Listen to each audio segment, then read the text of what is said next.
This is a project that grew out of a previous project, which was just called the Tarradale Archaeological project, which was mainly field walking for a number of years, which produced really quite excellent finds, a whole number of range of periods, multi-period, from Mesolithic lithics through to post-medieval ceramics.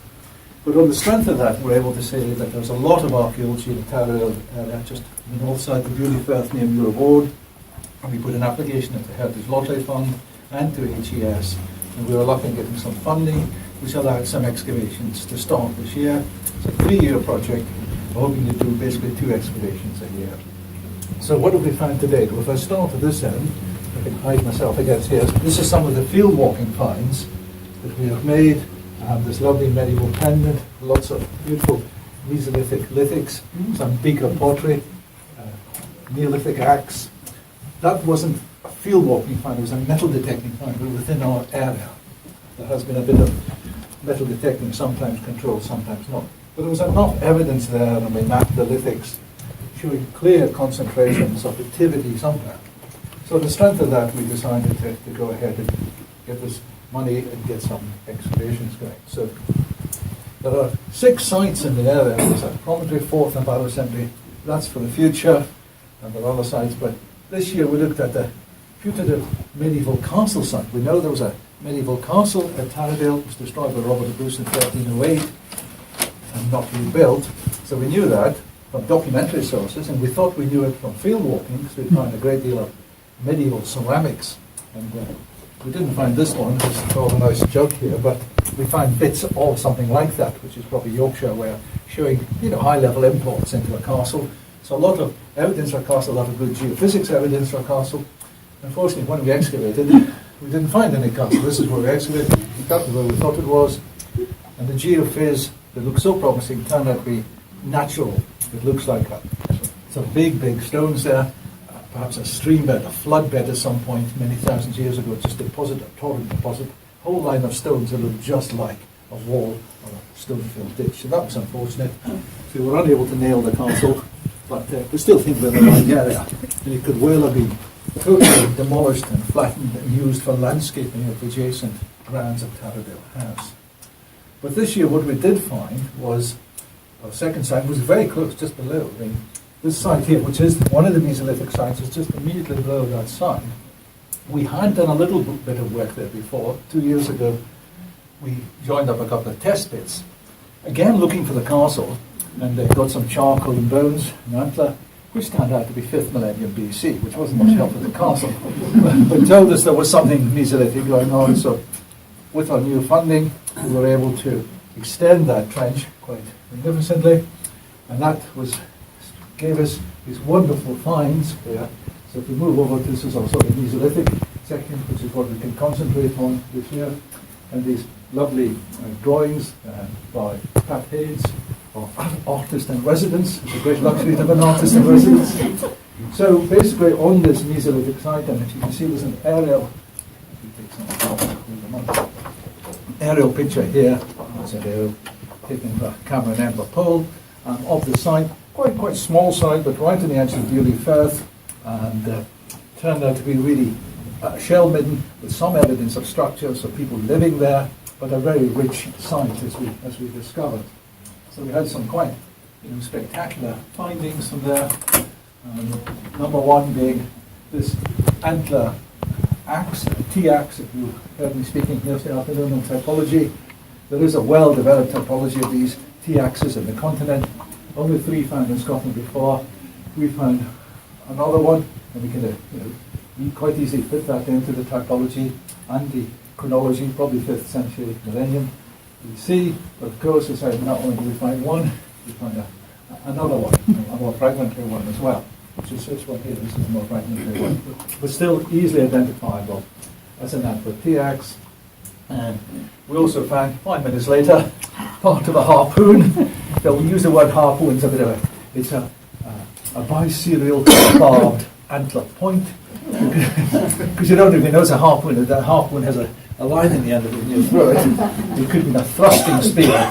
And in fact, Steve Birch, the excavator of that area, he thinks, because there are seals down in the Beauly Firth, in fact, the drawing here showing the seals on a sandbank, and one on the edge here. he thinks people crept up on the seals and just jammed them in the ribs with a spear. And that, of course, would be a very good source of food. And in fact, you could even construe that these antler axes could be used for hacking up a seal or even a stranded whale. We don't know quite. They were probably multifunctional implements, and they can be used for stripping bark. And in the paper I referred to yesterday, there's some suggestion in the continent they might even have been for tilling the ground or sowing seeds as a sort of crossover, wild seeds, a crossover from Mesolithic into pastoral agriculture. So quite spectacular finds there.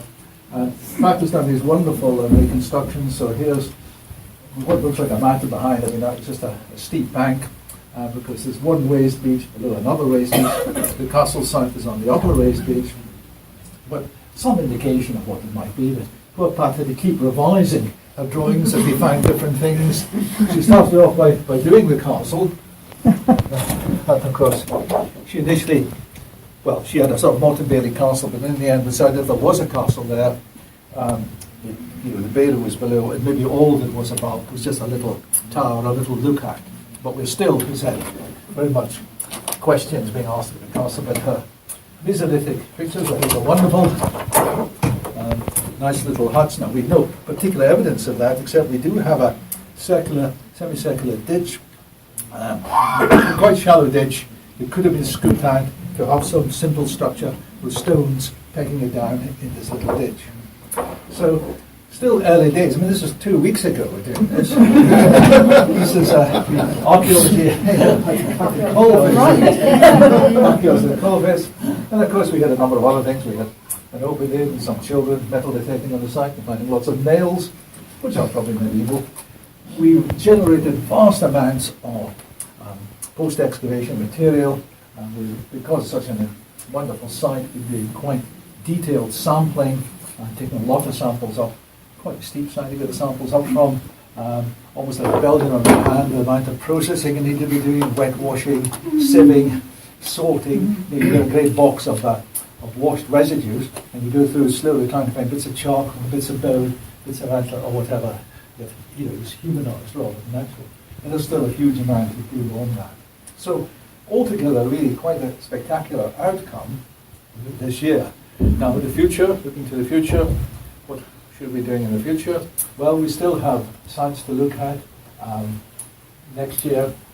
Some of the other sites, the Promontory Fort, as a battle cemetery, which could be a very large excavation. There's another, what we think, a defended medieval site of some sort or other.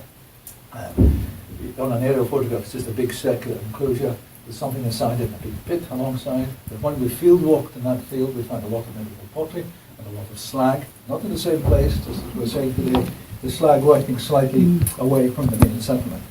So, huge amount of scope for the future. So, Tarradale through time, is potentially a very large project. The money we got was essentially for investigations, because it is by and large ploughland. Most of the archaeology has been destroyed on the surface. So we were getting the artifacts from field walking, and that was the key to this. Is there anything underneath? Well, in the castle I said, we don't know. Draw a blank, in the Mesolithic, a fantastic amount underneath. So there's all this future to look forward to. All these other sites were already built into the program, the Promontory Fort, etc. But we're just hoping now that we've found such an important Mesolithic site to try and get some funding together for a separate, if you want, Mesolithic Tarradale project. So that's all I want to say just now. Thank you very much. Okay, happy to take questions. We have a couple minutes to hand, Eric. Okay, well, I won't give a question. Questions. Yeah, please come and have a look. Take the brochure away.